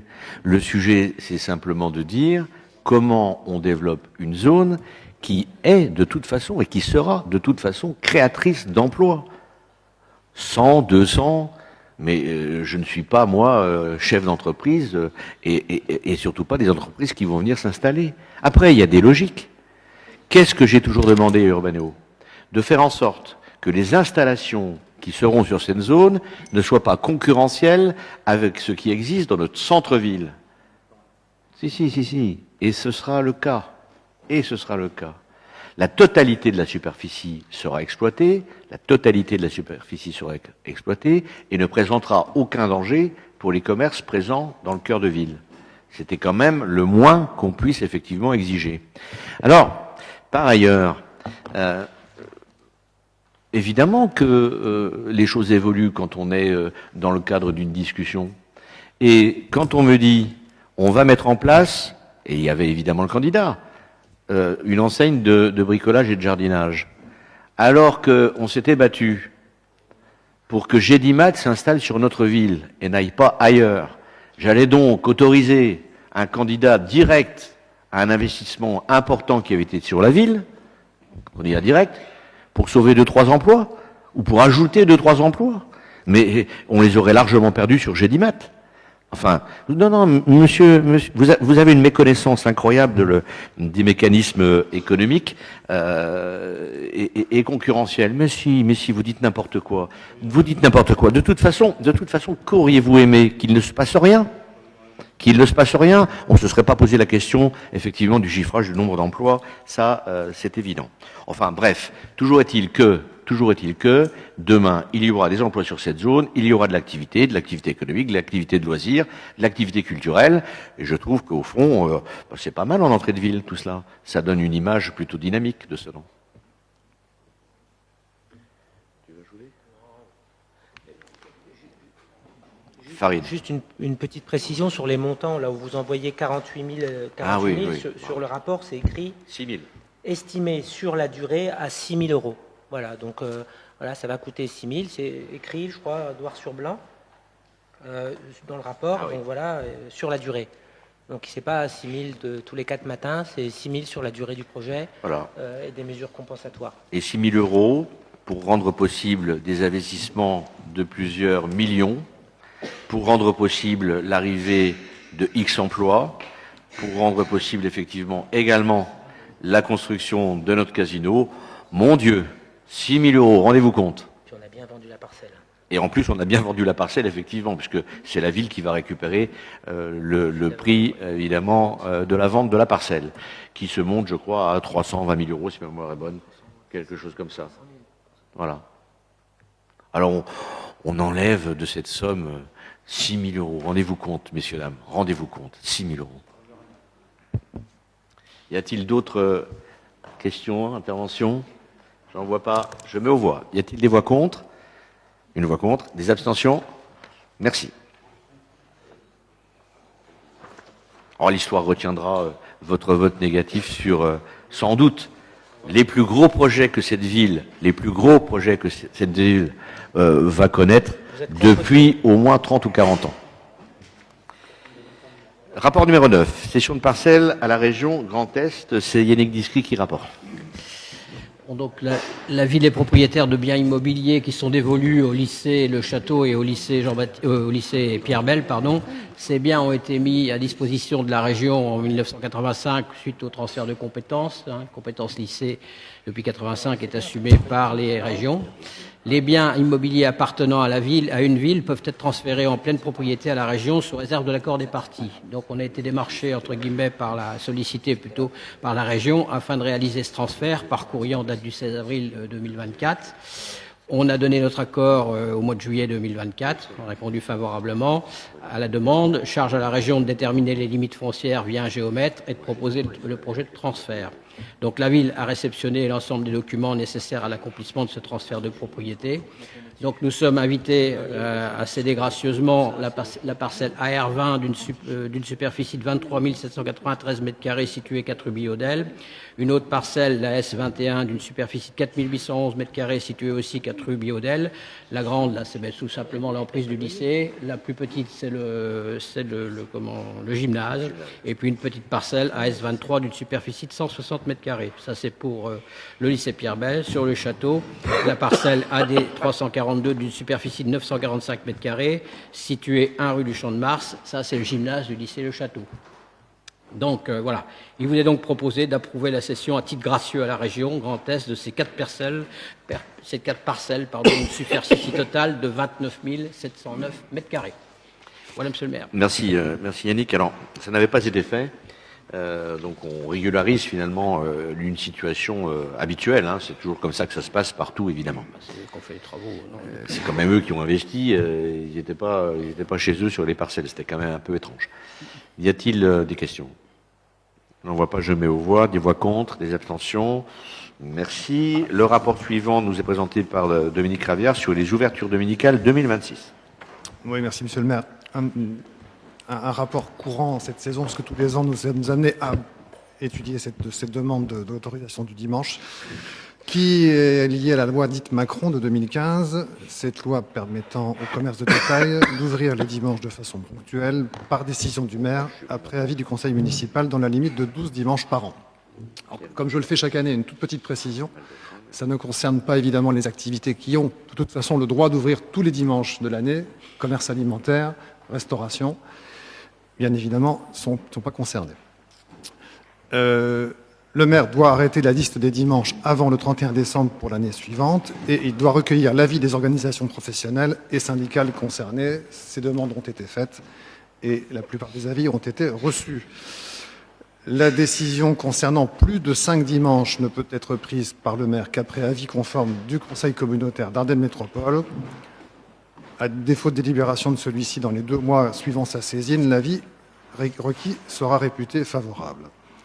Pour cette année à venir, les dates qui ont été identifiées sont classiques. Il s'agit des 11 et 18 janvier concernant les soldes d'hiver, les 28 juin et 5 juillet pour les soldes d'été, les 23 et 30 août en période de pré-rentrée scolaire, le 13 septembre qui correspond au dimanche de la période de foire de Sedan, et enfin les 29 novembre, 6, 13, 20 et 27 décembre pour la période de Noël.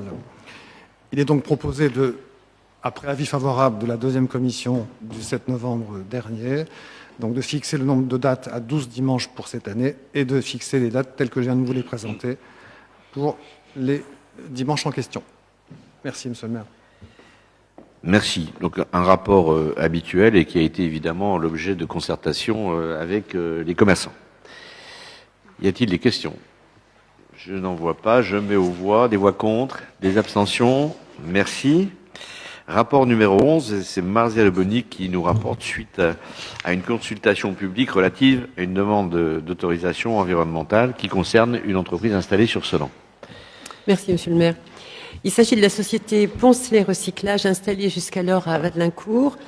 Cette société a transféré son activité à Sedan, tout au bout de la rue Leclerc-Adam.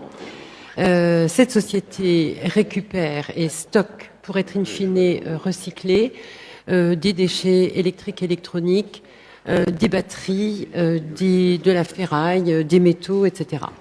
C'est une activité qui est répertoriée dans la catégorie des ICPE, installation classée pour la protection de l'environnement, car elle est susceptible de provoquer des pollutions ou des risques pour la population ou autres et pour l'environnement, de provoquer également des nuisances potentiellement. Dans ce contexte, la société Poncelet doit régulariser son installation à Sedan par le biais de ce qu'on appelle une autorisation environnementale.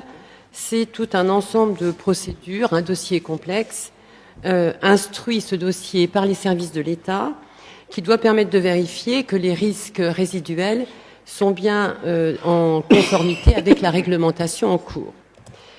Parallèlement à l'examen du dossier par les services de l'État, une procédure de consultation du public est organisée en ce moment même. Les modalités de cette consultation sont décrites dans le rapport, que je vous invite à regarder éventuellement.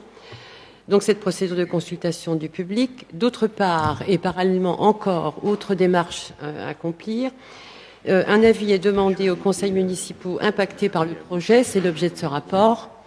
Un avis sera également demandé à l'intercommunalité Ardennes Métropole, également au département et à la région. Oui, les conseils municipaux concernés par le projet. Donc, nous en sommes là. Je précise que le projet s'est développé dans 2 bâtiments industriels construits depuis très longtemps. C'était au départ une entreprise textile. Que le projet installé là par l'entreprise Poncelet n'a pas vu de modification dans le bâti, c'est toujours 2 grands bâtiments industriels dans lesquels ils se sont installés. Les principaux risques identifiés sont l'incendie et la pollution. Pour faire face à ces risques-là, des mesures ont été prises par la société, en particulier pour ce qui concerne l'incendie. L'ensemble des produits, des matières éventuellement inflammables sont stockés dans d'énormes containers en métal, en inox, résistants au feu au moins 1 heure. Que ces bennes sont isolées les unes des autres et qu'elles sont placées sur du béton. Ça, c'est pour éventuellement faire face au risque incendie. Pour ce qui concerne la pollution, les produits éventuellement polluants sont tous récupérés, stockés et évacués comme tels. Cependant, au-delà de toutes les mesures que je viens de préciser et qui sont détaillées encore plus largement dans le rapport, il faut quand même remarquer que cette entreprise est implantée en partie en zone rouge du PPRI.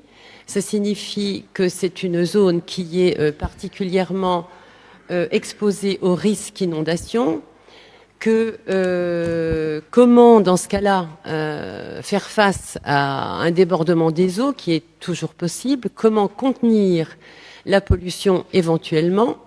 C'est une question à laquelle on ne peut pas répondre puisque c'est voilà, une hypothèse.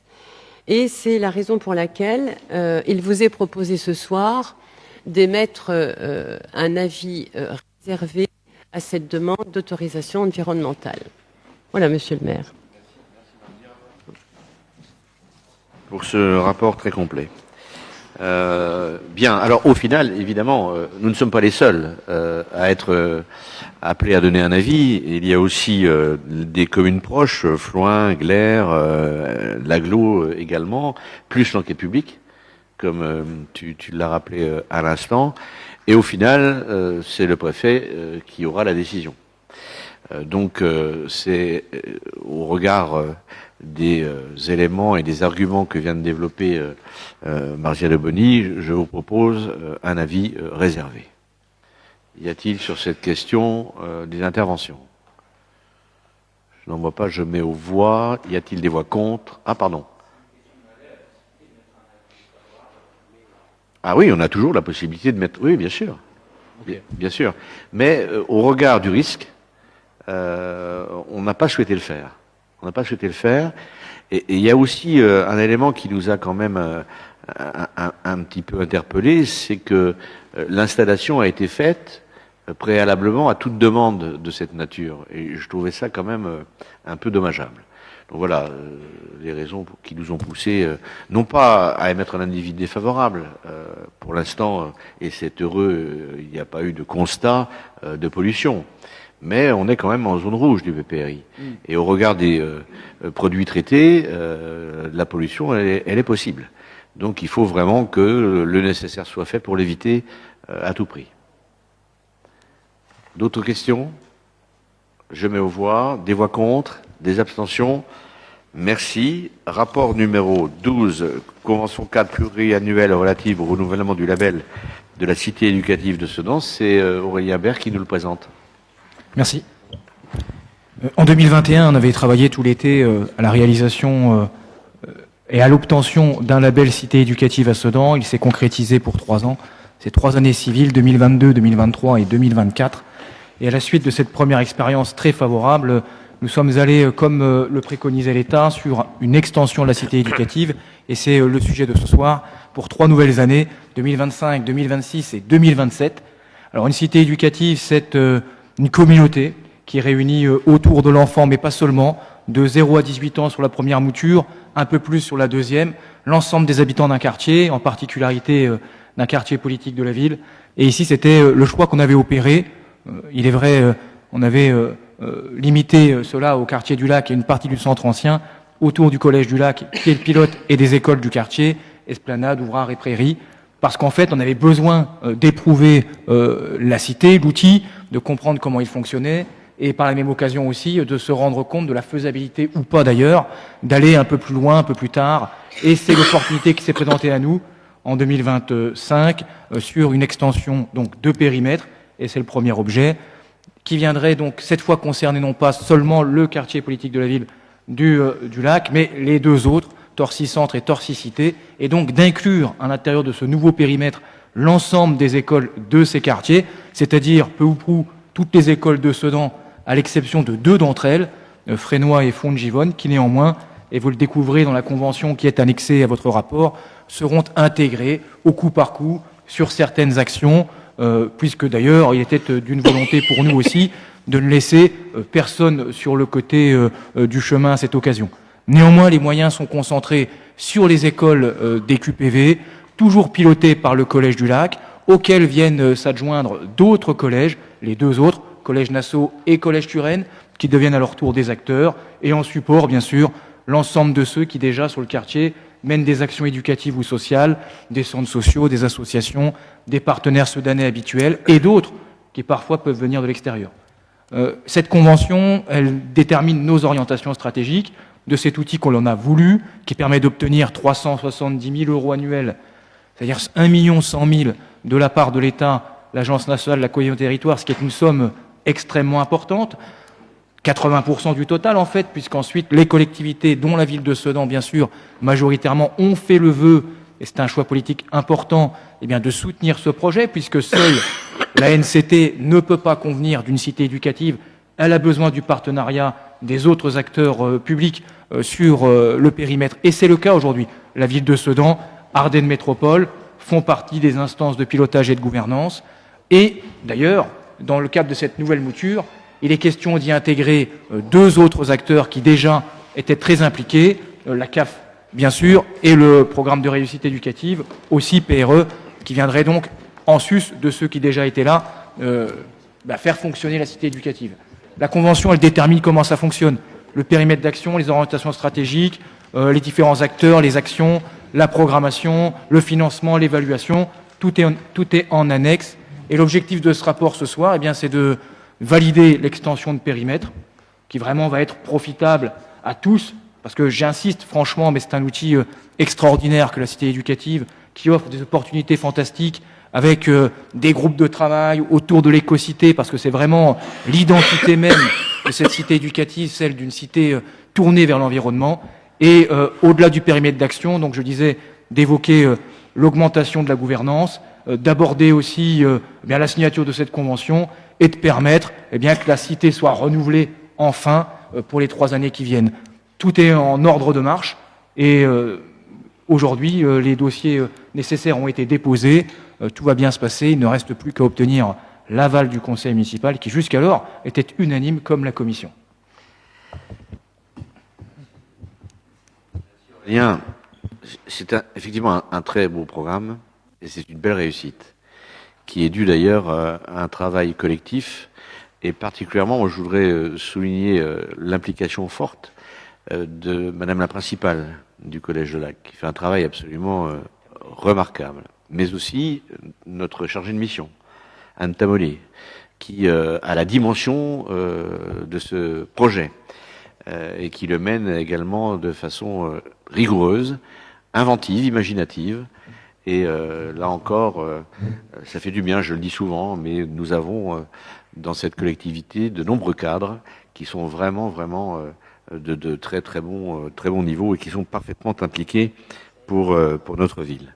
Donc c'est un beau programme. Il a été d'ailleurs remarqué puisqu'il nous a valu la visite ministérielle de Juliette Méadel lorsqu'elle était encore ministre qui avait en charge la politique de la ville. Donc moi je me réjouis qu'on puisse étendre à l'ensemble de la communauté éducative de notre ville ce beau programme et qui est bien doté, il faut le dire. D'ailleurs, une enveloppe supplémentaire de 100 000 € avait été accordée suite à la visite ministérielle à la ville de Sedan. Donc bravo à tous les acteurs de cette belle initiative pour nos enfants. Y a-t-il des questions? Oui, Alain Bosetti.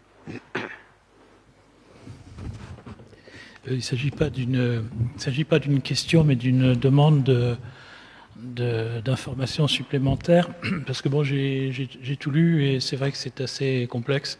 Les mécanismes sont assez complexes et pas forcément évidents à comprendre en première lecture.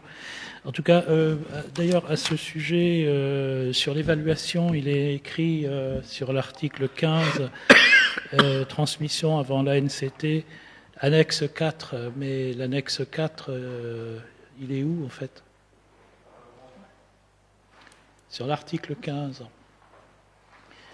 Il est écrit, il doit être actualisé, suivi évaluation, il doit être actualisé dans le cadre du renouvellement annexé à la présente convention, annexe 4.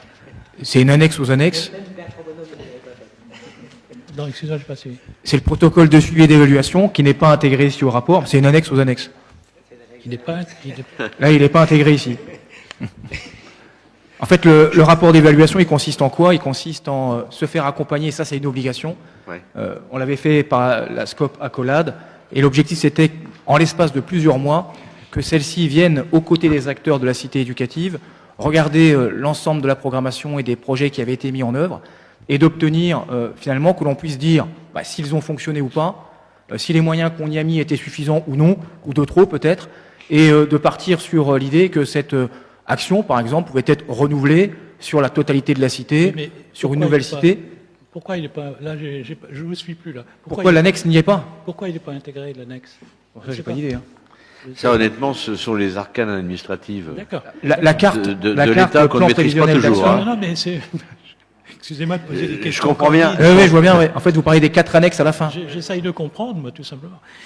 J'ai une autre demande d'information. Ouvrir les nouvelles perspectives. Il est cité, ils disent pas un dispositif de plus, mais une meilleure coordination des dispositifs existants et d'aller plus loin. Effectivement, c'est une coordination de différents dispositifs. C'est un agrégat de dispositifs existants. Mais on parle d'ouvrir les champs du possible. Alors, quels sont les... Moi, ma question, c'est ça, c'est les champs du possible. Alors, quels seront les moyens humains et financiers? Alors, je sais que les moyens financiers, ils sont énoncés, puisqu'ils sont dans le rapport. Mais est-ce que vous avez des informations plus précises sur les champs du possible, sur vos projets en matière... parce qu'on cite l'écologie, agriculture, persévérance, mais en même temps, ce que j'ai relevé, ce qui était développé actuellement, c'est tout ce qui a trait à écocité éducative, écocité. Il y a l'orchestre, notamment l'orchestre à l'école, le sport bien-être également qui est développé. Mais en même temps, il y a différents aspects de la culture artistique, puisque quand on parle d'éducation artistique et culturelle, il y a différents aspects et volets de la culture qui ne sont pas qui ne figurent pas dans ces rapports et qui ne sont pas actuellement présents à Sedan. Alors, est-ce que vous avez des touches? Est-ce que vous avez des projets sur ces sujets? Pour revenir sur le fonctionnement des différentes actions et en même temps de répondre à l'ouverture du champ des possibles. Pour qu'une action, en tout cas un projet d'action, voit le jour et devienne une action à la programmation de la cité, il y a des groupes de travail qui sont généralement pilotés par 2 acteurs, qui peuvent être un acteur de la ville un acteur de l'éducation nationale, un acteur de l'extérieur, et qui ont pour rôle, dans le cadre de l'écocité, des 1000 premiers jours, voilà, vous disiez santé, bien-être, du champ des possibles, eh bien d'obtenir que l'ensemble de ceux qui sont autour de la table, justement, parviennent en collaboration à tenter de construire des projets qui doivent permettre, et c'est là toute l'essence de la cité, d'innover. Alors, conforter le rôle de l'école, promouvoir la continuité éducative et ouvrir le champ des possibles. La culture y est à l'intérieur. Après, c'est vrai que ce rapport, parce qu'il est question de renouvellement de conventions, est peut-être un peu sec, mais je peux donner plusieurs exemples. Il y a eu une résidence passerelle qui s'est tenue auprès d'une compagnie artistique, qui s'est tenue lors de la première cité. Un projet de résidence passerelle doit voir le jour sur la nouvelle cité. Tout ça, c'est un nombre d'actions extrêmement étoffé, qui mérite de se plonger, d'ailleurs nous pourrions le faire ensemble, de se plonger justement dans ces projets précisément pour comprendre ce qu'il en retourne. La manière dont on procède aussi, c'est que une fois que le comité technique a travaillé les dossiers avec l'ensemble des acteurs, ceux-ci sont présentés devant le comité directeur qui, à ce moment précis, doit trancher, à savoir accompagne-t-on ces acteurs ou pas, à quelle hauteur financière et de quelle manière on répartit l'enveloppe, à savoir les 80% de la NCT, et ensuite qui vient en complément, la collectivité de Sedan, Ardennes Métropole ou d'autres, le conseil départemental, le conseil régional par exemple. La culture n'est sans doute pas le parent pauvre, puisque par exemple la MJC Calonne est aussi largement impliquée dans le dispositif cité éducative, parfois en support, parfois pour venir récupérer une action qui jusqu'alors était menée par d'autres. Je pense par exemple à la classe orchestre, où là la MJC a joué un rôle important, et ce rôle il a mené quand même, et c'est nécessaire de le souligner, à la naissance, et là d'un point de vue culturel au moins, c'est extrêmement profitable à l'ensemble du quartier, d'une classe à horaire aménagé musique, sur le collège du Lac, qui, en plus de permettre aux enfants d'aller plus loin à la suite de ce qu'ils avaient découvert dans le cadre de cette cité, qu'ils n'auraient pour la plupart jamais fait, et c'est ça le champ des possibles, jamais fait en dehors de cet outil, eh bien d'aller encore un peu plus loin, voilà, toujours un peu plus loin, en se disant que toutes les opportunités sont possibles et qu'il ne faut pas s'imposer de barrières. Quand je suis dans les instances, la chose que je dis aux acteurs, c'est ne vous privez de rien. Imaginez tout ce que vous pouvez, ayez une grande liberté d'action dans ces champs et proposez. Voilà. Soyez force de proposition pour qu'à la fin, justement, toujours en collaboration et en innovant, eh bien, on puisse faire que ça profite à l'ensemble de ceux qui sont là. L'écocité, néanmoins, et vous avez raison de le souligner aussi, c'est vraiment l'aspect fondamental autour de l'aménagement des cours d'école, du lac en particulier, de l'aire terrestre éducative, sur l'étendue d'eau du lac.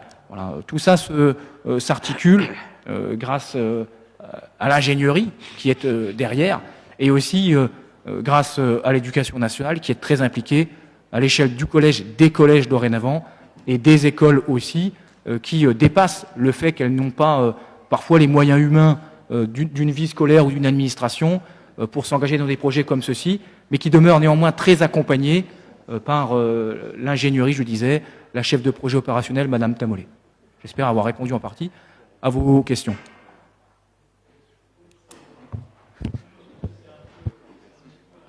Branchez votre micro, Monsieur Bosetti. C'est bon, c'est bon, c'est bon.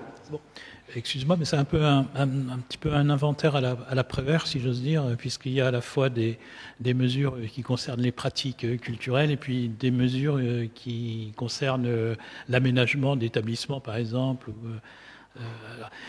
Ma question, c'était aussi de savoir, puisqu'on parle d'évaluation, c'était un peu le même débat qu'on avait eu il y a quelques mois sur la politique de la ville. Parce que là, évidemment, je suis favorable, bien sûr, mais en même temps, je trouve que ça manque un peu de lisibilité et de clarté. Et on avait le même débat un peu quand on avait eu sur la politique de la ville, où il n'y avait pas eu d'évaluation avant le renouvellement. Le problème, c'est que ici, en l'occurrence, on vote une convention cadre qui n'entre pas dans ces détails-là et qui ne traite pas, évidemment, de tout ce que vient d'expliquer Aurélien Baird à l'instant. Ceci étant, on peut très bien vous donner, dans les jours qui viennent, la liste, au fond, des actions qui ont été menées, très concrètement, pour que vous puissiez effectivement y regarder. Mais les évaluations qui ont eu lieu sur cette première phase sont bonnes. Sinon, je crois que sinon ça n'aurait pas été renouvelé et nous n'aurions pas eu des crédits supplémentaires, ni même une extension. Donc, mais on va vous fournir tout cela si vous le souhaitez. Aurélien, pas de souci pour ça. Parfait, merci. Bien. D'autres questions? Il n'y en a pas. Donc je mets aux voix. Y a-t-il des voix contre? Des abstentions? Merci beaucoup. Le dernier rapport, une décision modificative. C'est donc forcément Yannick Guissery qui nous la présente. Merci, Monsieur le maire. Donc, une décision modificative en section de fonctionnement avec des ouvertures de crédit. Déjà, on installe donc la cité éducative en dépenses et en recettes à hauteur de 12 700 €. On a quelques dépenses. 12 000 €, c'est un remboursement d'une subvention, d'un reliquat de subvention DRAC. C'est dans les cadres des 600 ans du château. On avait été subventionné par la DRAC. Il y avait des choses qui n'étaient pas éligibles aux critères retenus par la DRAC. Donc on rembourse 12 000 € sur ce qu'ils nous avaient versé.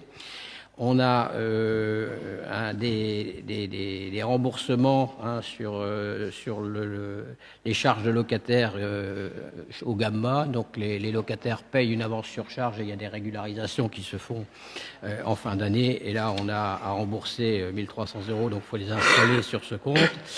On a remis 12 000 € pour terminer l'année sur les crédits d'entretien des bâtiments. Il y a eu énormément de choses de fait cette année, des opportunités qui sont. Donc, on a nécessité de 12 000 €. Donc, sur un compte qui est le compte 673, il faut aussi installer une somme pour permettre le remboursement des titres annulés sur des exercices antérieurs à hauteur de 1 000 €. Donc, les 12 000 et 1 300, les 2 fois 12 000, les 1 300 et le 1 000 sont équilibrés par un reliquat qu'on prend sur la redevance Alfran. Dans le budget supplémentaire, j'avais dit qu'on n'avait pas budgété la totalité de la redevance. Là, donc, on utilise 15 600 € pour équilibrer. Et puis 10 700 sur le fonds départemental, la taxe professionnelle. Ce fonds a subi une énorme baisse cette année, mais elle était moins dramatique, enfin moins dramatique, elle l'a été quand même, mais un peu moins importante que celle qu'on avait budgétée. Donc ça nous permet de remettre 10 700 € pour équilibrer cette ouverture de crédit à hauteur de 99 000 €. Sur la section d'investissement, il est proposé donc les ouvertures de crédit suivantes. 10 000 € pour la friche Renault acquisition du cinéma, c'est un complément de crédit suite aux 24 000 € d'achat des sièges. Donc il y avait nécessité de remettre 10 000 € pour équilibrer l'histoire et 2 500 € sur les quartiers de demain, autre opération d'envergure. Donc ces 12 500 € sont équilibrés par 5 300 d'un reliquat sur l'inscription de BP25 amende de police où les amendes ont été un peu supérieures à ce qu'on avait budgété. Donc on remet 5 300 € pour équilibrer et 7 200 €, c'est le GIP EPO qui nous l'amène puisque quartier de demain c'est quelque chose qui ne coûte rien, c'est absolument pris en charge complètement jusqu'ici par l'État. Donc on a un équilibre qui se fait à hauteur de 12 500 €. La dernière, ce sont des transferts de crédit de compte à compte. Donc la fiche Renault, c'est des changements d'imputation, tout simplement. Donc c'est de l'ordre comptable uniquement, à hauteur de 15 422 pour la fiche Renault, à hauteur de 10 000 € sur les crédits du musée, avec une répartition 3 000 pour les acquisitions et 7 000 pour les restaurations. Et puis sur la cité éducative, à hauteur de 6 255 €. Voilà, Monsieur le maire, sur cette DM 2025. Merci. 3. Merci bien. Y a-t-il des questions? Je n'en vois pas, je la mets aux voix. Des voix contre, des abstentions. Merci. Il nous reste à examiner, avant de conclure, les décisions municipales. Est-ce que sur ces décisions, il y a des questions? Je n'en vois pas non plus. Je les mets donc aux voix. Y a-t-il des abstentions? Des votes contre? Merci pour cette unanimité. Je vous souhaite donc une bonne fin de soirée. Merci beaucoup.